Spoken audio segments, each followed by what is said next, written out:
नमस्कार, मैं GRS news के लिए गिरीश सिकरवार। आज के इस ब्लॉग में मैं बात करने वाला हूँ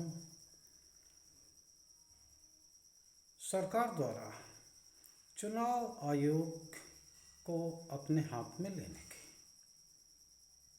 आप सभी लोग जानते होंगे कि चुनाव आयोग एक स्वतंत्र निकाय है, ऐसा कहा जाता है। लेकिन जिस तरह से सरकार ने मुख्य चुनाव आयुक्त अरुण गोयल की नियुक्ति की थी, जिसको लेकर 2 मार्च 2023 को माननीय उच्चतम न्यायालय ने सरकार को फटकार लगाई थी और आश्चर्य व्यक्त किया था कि एक दिन में ही फाइल यहाँ तक पहुँच गई।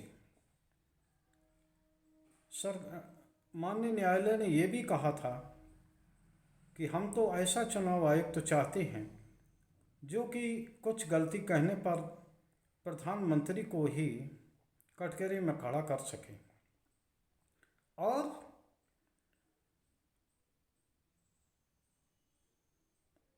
प्रधानमंत्री से भी सवाल जवाब कर सके, उनकी गलती पर न टोक सके।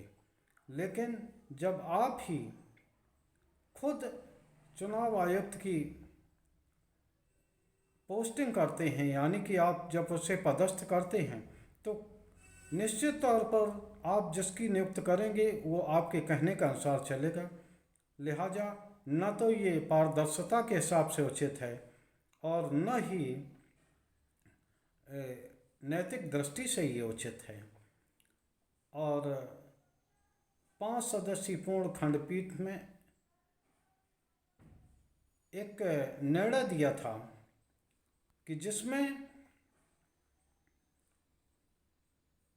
जब तक सरकार कोई कानून नहीं बना देती, माननीय न्यायालय ने ये कहा था कि आप वो दिखाइए किस कानून के तहत आपने चुनाव आयुक्त की जो आप वो करते हैं, पोस्टिंग करते हैं, किस प्रकार आप प्रक्रिया करते हैं। तो पता लगा कि उसके लिए कोई नियम ही नहीं है। तो उन्होंने एक निर्णय दिया, जब तक सरकार कोई कानून नहीं बनाती तब तक प्रधानमंत्री, नेता विपक्ष, अगर कोई नेता विपक्ष का पद लगना हो तो सबसे बड़ा दल जो होगा लोकसभा में उसको नेता विपक्ष का दर्जा दिया जाएगा। और तीसरा, मुख्य न्यायाधीश उच्चतम न्यायालय के, तो 3 लोगों को इस हिसाब से 3 लोगों को होना था। तब से ये व्यवस्था चली आ रही थी।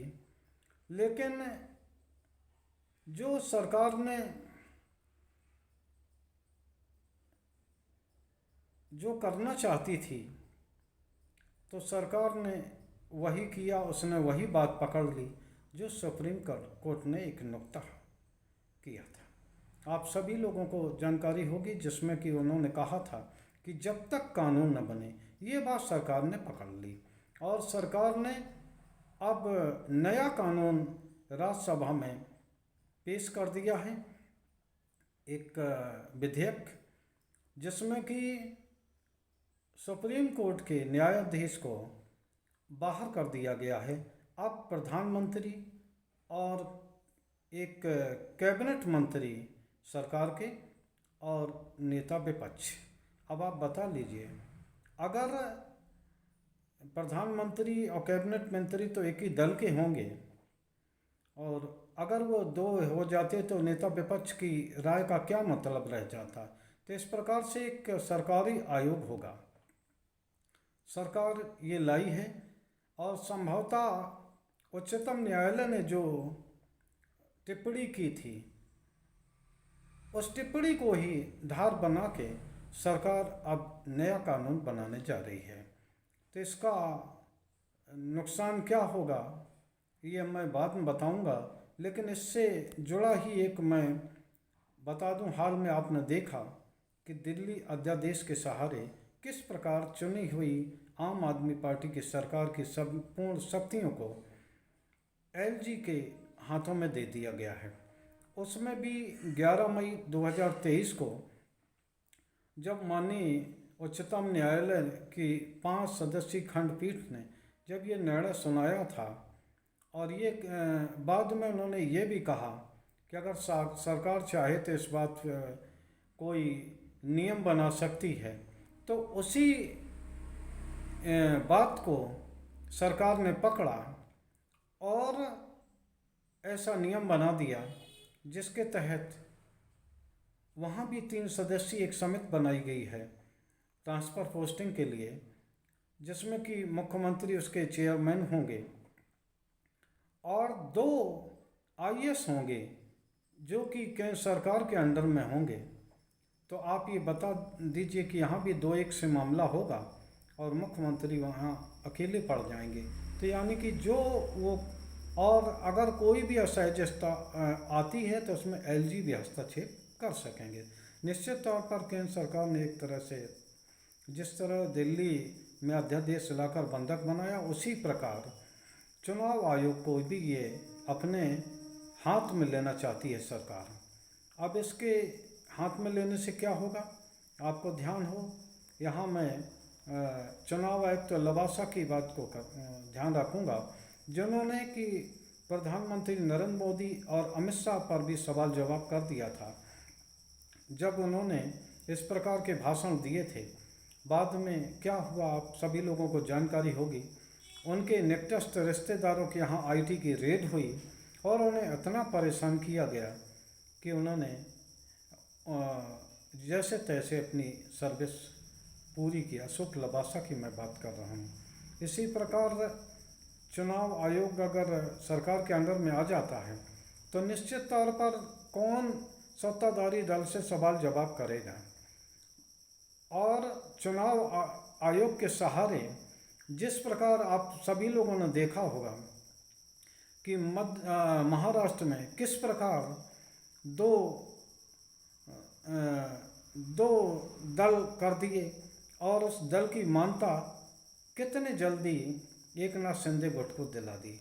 इस प्रकार के तमाम चीज़ें आपको देखने को मिलेंगी अगर चुनाव आयोग भी उनके अंडर में आ जाता है। आप सभी लोगों को जानकारी होगी जिस प्रकार सरकार विभिन्न संवैधानिक प्रतिष्ठानों को अपने अंडर में लेती जा रही है। निश्चित तौर पर वो लोकतंत्र के लिए ठीक नहीं है। और दिल्ली के बाद जिस तरह उन्होंने चुनाव आयोग को अपने पाले में खड़े करने की कोशिश की है, वैसे भी आप लोगों को देखा होगा विपक्षी दल चुनाव आयोग की निष्पक्षता पर सवाल उठते हैं और कई बार उन्हें उच्चतम न्यायालय भी जाना पड़ता है। अगर सरकार के कहने से ही चुनाव आयोग काम करने लगेगा तो उसका क्या परिणाम होगा ये कुछ बताने की आवश्यकता नहीं है। किस दल के कितने टुकड़े किए जाएंगे, किस दल को मान्यता दी जाएगी, किस दल की मान्यता खत्म की जाएगी और किस दल पर कितने मुकदमे चुनाव आचार संहिता के लगवाए जाएंगे, ये सिर्फ सोचने वाली बात रह जाएगी और वो कुछ भी करते रहेंगे। कौन कितना फंडिंग कहाँ से किसको आ रहा है आज भी इसकी जानकारी नहीं है। अधिकांश जो